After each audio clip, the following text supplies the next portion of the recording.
Hello, this is Susan Poss again. We are still working in section 5.2. This is the fourth video. This is there are several little examples here. I've already worked some of them for you. I'm going to work a few along with you. This is just a combination of all these rules kind of put together into several different problems. So it's just an exercise in going back and remembering all these various rules that we've talked about.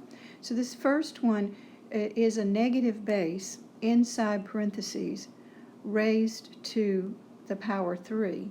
And this base that you see here inside parentheses is a quotient. It's a division process. So I've made a little note out here to the side. I know that the answer is going to be negative. And the reason I know that the answer is going to be negative is because this base is a negative base, and I'm raising it to the third power. So that means I'm using that negative as a multiplier 3 times, which will give me a negative result. So that part I've already figured out. You'll see that I've also called your attention to the fact that these two multipliers in the numerator have an exponent 1. So I'm going to start by doing 1 times 3 is 3, 1 times 3 is 3, and 2 times 3 is 6. So I kind of skipped a step there, but I'm taking this exponent on the outside and I'm multiplying each exponent on the inside by that 3. And again, noticing that the answer is going to be a negative answer because it's a negative inside the parentheses raised to an odd power 3. All right, so let me do the arithmetic. Remember, we said if it's a number that could be fairly simply worked out, we're responsible to do that. So that becomes 8x to the third power sitting over y to the 6th power. And since the bases are all different, we're going to stop right there. The one on the right, I will leave the screen there for a second, but you can see that what I decided to do here is I looked inside at the base, the quotient on the inside of the parentheses, and I realized there was some simplifying I could do inside there, reducing it down to a lower, less complicated form. So I did that first, and after I did that, then I went ahead and moved outside the parentheses and started coming in here and multiplying each exponent on the inside of the parentheses by the exponent on the outside of the parentheses. All right, so I'll leave that one with you to study a little bit. Let me scroll on down. I'm going to do a couple more of these for you. So inside the parentheses, I can see I have a quotient in here. And I see a bunch of negative exponents, and I see an exponent of 1 sitting on that 4. So let me go ahead and use my power of a quotient rule. This is going to become 4 to the 1 times negative 3. This is going to become a to the 2 times negative 3, all sitting over b to the negative 3 multiplied by negative 3. So again, what I'm doing there, whoops, that's not the color I wanted.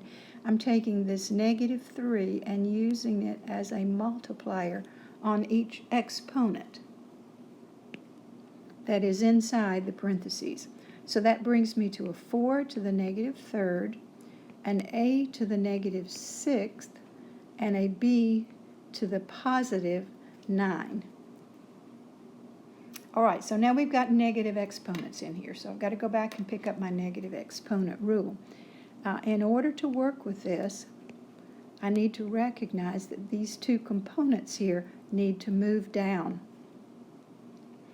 So I'm going to have nothing in the numerator but a 1, because this 4 to the, which is now going to be to the positive 3. See how that exponent reverses sign as you move down? This is going to become a to the positive 6th as you move down. And the b to the 9th is already positive. So he doesn't move. He just sits right down there where he was originally. And I see one more thing that I need to take care of as I work here. I see that 4 raised to the power 3, and again, it's numeric. I'm going to go ahead and multiply that out. I think that is 64. and then a to the 6th and b to the 9th, both down there in the denominator.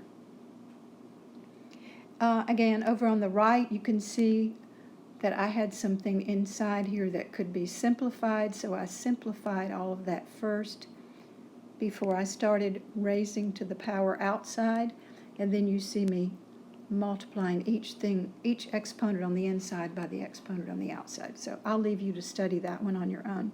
I'm going to work one more for you here.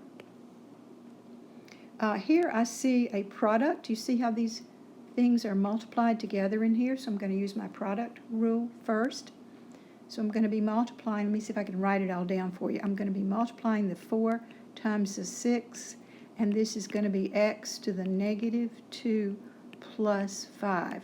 When you multiply like bases,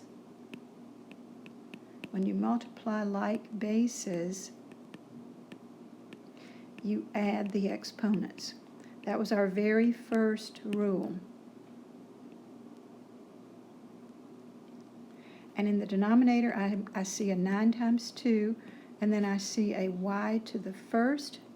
See that? See that 1 right there? I see a y to the first added to a negative 1. So that positive 1 adds to the negative 1. All right, now let's go and do the math. So I see a 24. I see an x to the 3rd. I see an 18. And I see a y to the 0. Okay, so I see a couple more things that need to be taken care of here. So here's our 0 exponent rule. Remember, anything raised, here it is out here, I wrote it down for you. Anything raised to the 0 power other than 0 raised to the 0 power is equal to 1. And I'm also noticing, I hope you are too, that there is a factor, let me see, what is that, of 6? 6 into 18 goes 3 times, 6 into 24 goes 4 times. So I need to do a little bit right there of simplifying this 24 over 18.